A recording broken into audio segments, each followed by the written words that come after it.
everyone. Welcome to the Black House. You're in the house with Onkia, our social media superstar, and Leah, of course, and our special guest, who recently was in a play written by Estelle Chow and produced by Chinwe Okoma, called The Eternal Queers, about BIPOC LGBTQ icons, Carmen Rupe, Gary Wu, Stormy de la Vere, and Roger Stanley.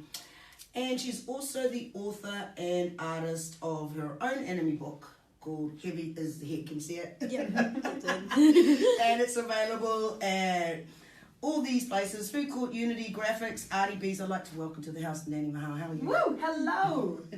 You have time with him. Thank you. Was that a good intro? Oh, it was fantastic. That was absolutely wonderful. Oh, cool. I just want to, because, we've had you in before, but Yes. it never got out. So Yes. we're going to start over. Round 2. Yeah, okay. Fight. So, right. Fight. Can we start, first of all, just tell us a little bit about yourself and your origins and how you ended up arriving on these fair islands. Hello, my name is Nani Mahal. I am an artist, illustrator, and entertainer around Wellington. I got here a long time ago. We flew in from Hawaii, of all places, right? With my family about 21 years ago. And I have been here basically ever since, just trying to discover myself Wellington style. Was it a random choice, or like No. What was the attraction? My dad came here ages ago and he was like, oh my god, New Zealand's dope. Look at this farming culture, you guys are amazing. So he sent my brother here to go to school because my brother was like, okay, cool, let's do that. Okay. And then my brother had a baby, and then my mother was like, all right, we're just packing our bags.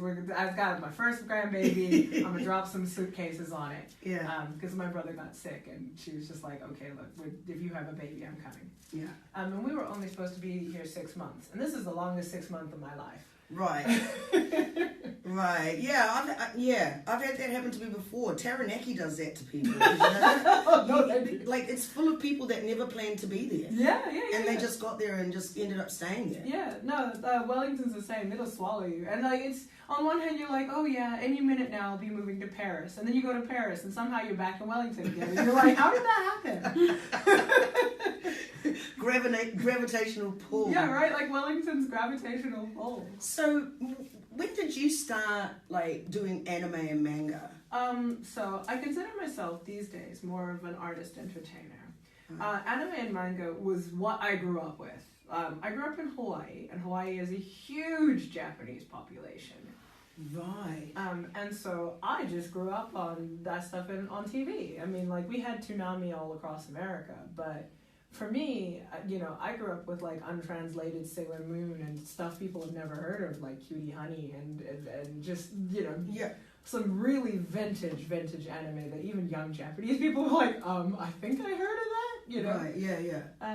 And so it wasn't anything special when I was growing up. All of us drew. All of us were just, kids draw kids cartoons. It's just that the kids cartoons I grew up on were equally, of Japanese persuasion. Yeah, I've noticed young kids of your generation, even here, were big on drawing anime. Yeah, it was a hobby. It was like Pogs or whatever, it was just the thing we did at that particular time.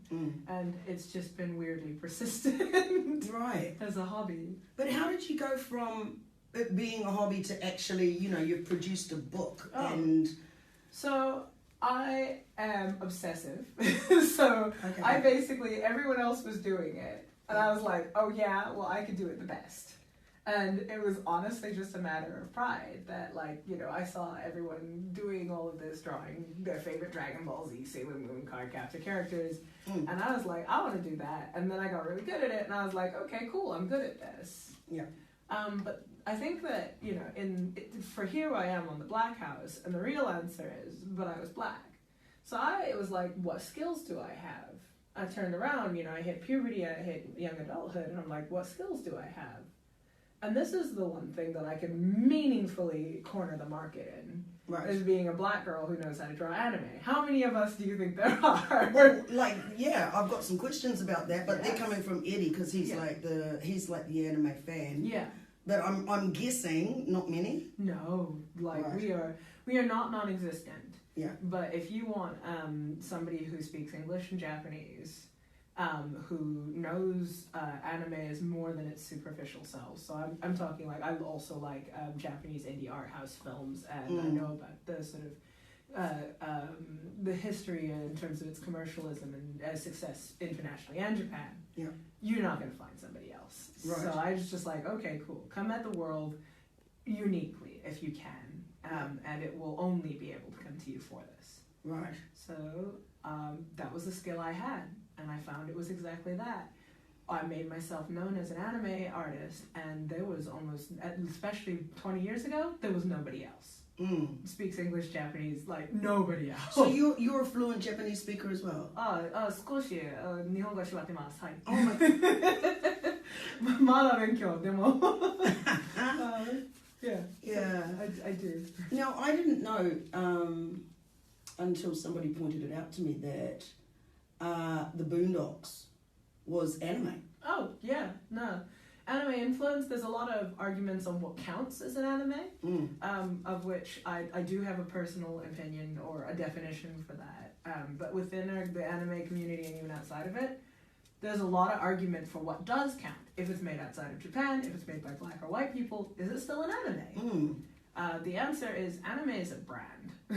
Right. It's a Japanese established brand of cartoons. And so if you fit within the brand so well that nobody even can recognize you as not, then probably, yeah. But, you know, it's like once you start breaking brand image, you have new questions on your hands. What would it be called? Something else besides anime or manga? Is it the style or is it the origin? Like, how are they actually? There's no monolithic definition. Lots of people argue this all the time. Right. I personally think of it as a brand, and I think of it as a brand you can either match or you do not match. Right. Part of matching that brand is coming from Japan, or like having at least a deep root within Japanese culture. Yeah.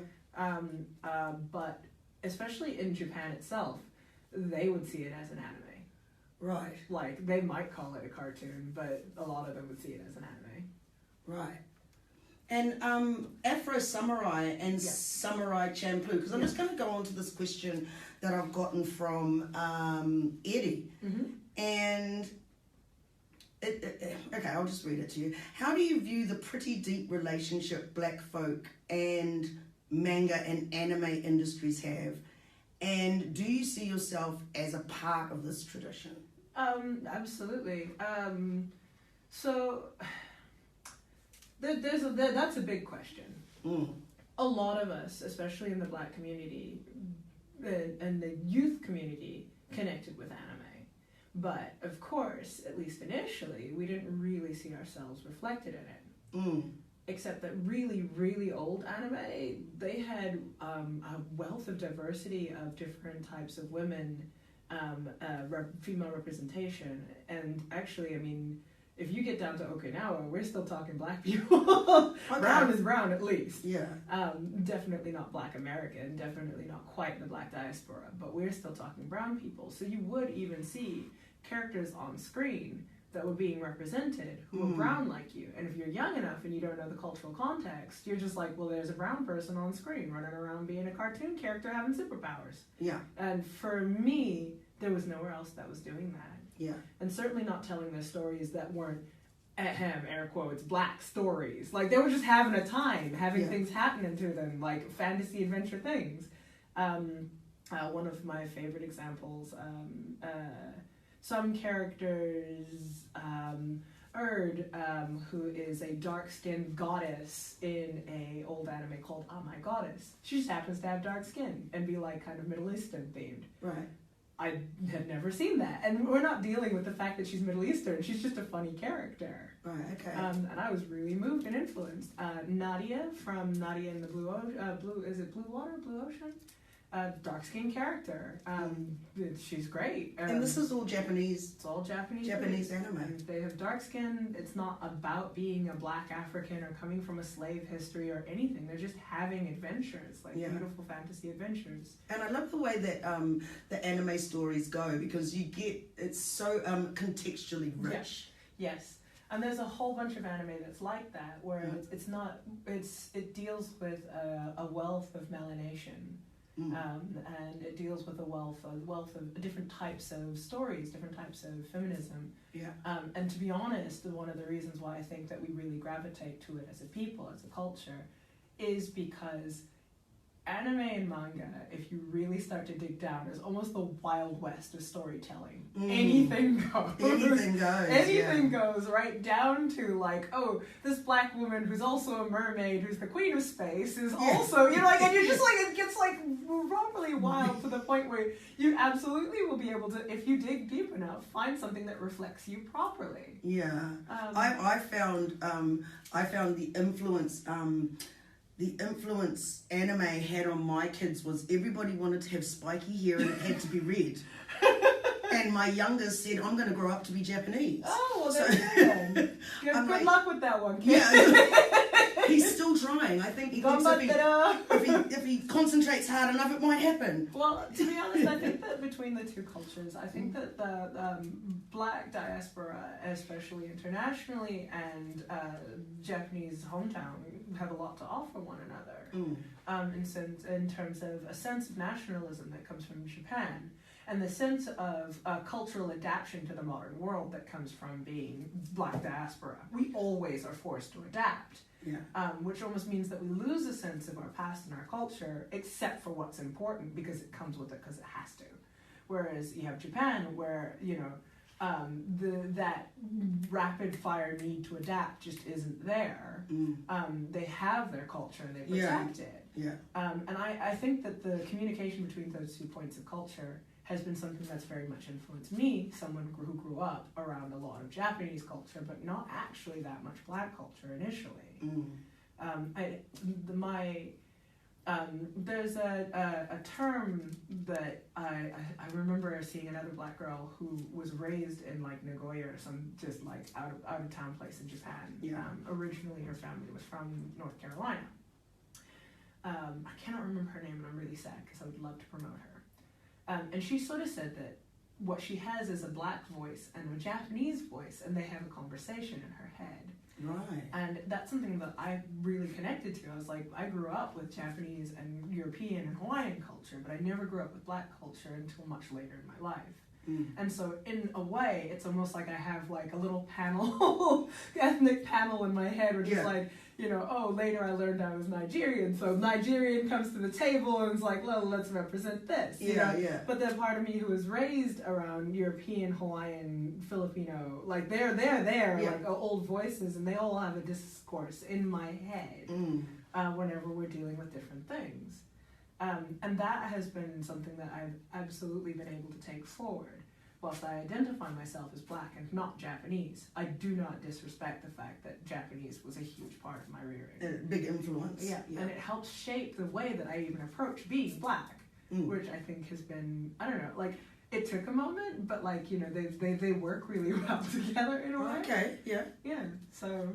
I will not say that you can then turn yourself into a Japanese person. Don't. You're black. Son, you're black. But like, let it inform you. Yeah. Like, we're all one at the end of the day.